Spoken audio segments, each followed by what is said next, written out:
Hi, I'm Rick Kaler. Thanks for joining me. Holacracy isn't something to go beyond. It is beyond.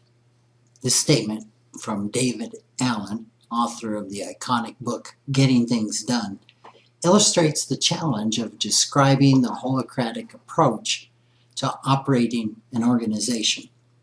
Allen was a speaker at the first global Holacracy forum held in Amsterdam, which I had the benefit of attending recently. It was a chance for Holacracy thought leaders from around the world to network and learn more from each other. So, what is Holacracy? One of its founders, Tom Thompson of encode.org, calls it a complete wholesale replacement for management hierarchy. He goes on to say it's exploring work in pursuit of purpose. Many of those attending the forum referred to Holacracy as a new operating system for organizations. Decision-making is taken from the top and distributed amongst very, very clearly defined roles. The Holacratic structure is really a highly disciplined way of working that invites everyone to become an entrepreneur in carrying out their role to achieve the purpose of the organization. Holacracy is not egalitarian or a democracy. Its goal is to serve the purpose of the organization by inviting people into conscious relationships with themselves and each other. As good as that may sound, not every company or every person is a good fit for Holacracy, as forum participants pointed out many times. One said, quote, "There's a lot of deep individual behavioral change that needs to happen to successfully transition to Holacracy." And that was said by none other than the co-founder Brian Robertson of Holacracy.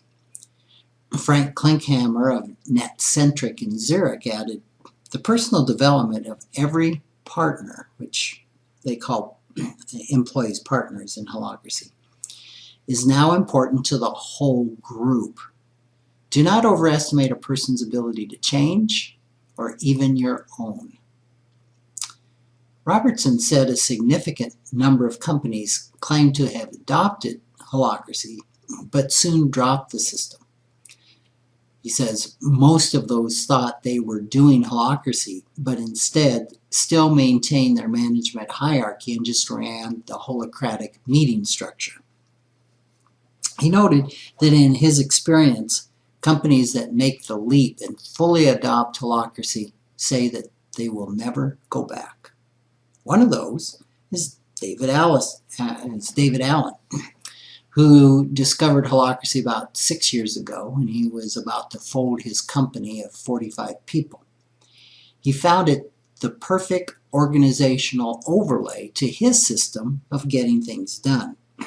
He says, Holacracy is about optimizing an organization. Getting things done is about maximizing the productivity of an individual.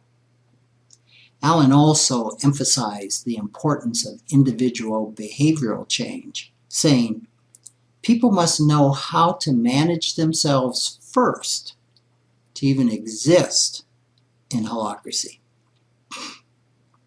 So what's it worth to people to work in a Holacratic company? And there's not too many places to work around the globe in a Holacratic company.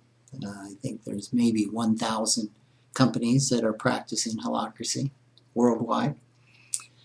According to market research done by Michael DAngelo, who interestingly enough works for the state of Washington, employees in the Seattle area must be offered 30 to 40% more a year to leave a Holacratic organization to work at a traditional company. He says a company using Holacracy offers everything the workforce values: flexibility, a sense of purpose, autonomy, and personal and professional growth. So when's a good time to adopt Holacracy? Well, Allen says there's never a good time to start. I'd agree. When I adopted it 4 years ago, we had just lost a key employee who did a little bit of everything. I wanted a system that required less management, had clear job descriptions, and would give my staff more personal responsibility and freedom. I found all that and more in Holacracy. I also underestimated people's ability to change their behavior and flourish rather than flounder with the increased freedom and responsibility. I like to say that Holacracy is really a functional organization, like a functional family. And to the degree that we can, we've got to have functional individuals that are going to be able to operate in that system.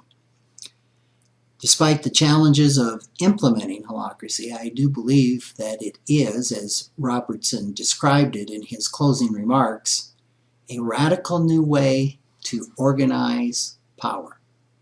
He believes Holacratic principles can fundamentally change the power structures of society. Thanks for joining me.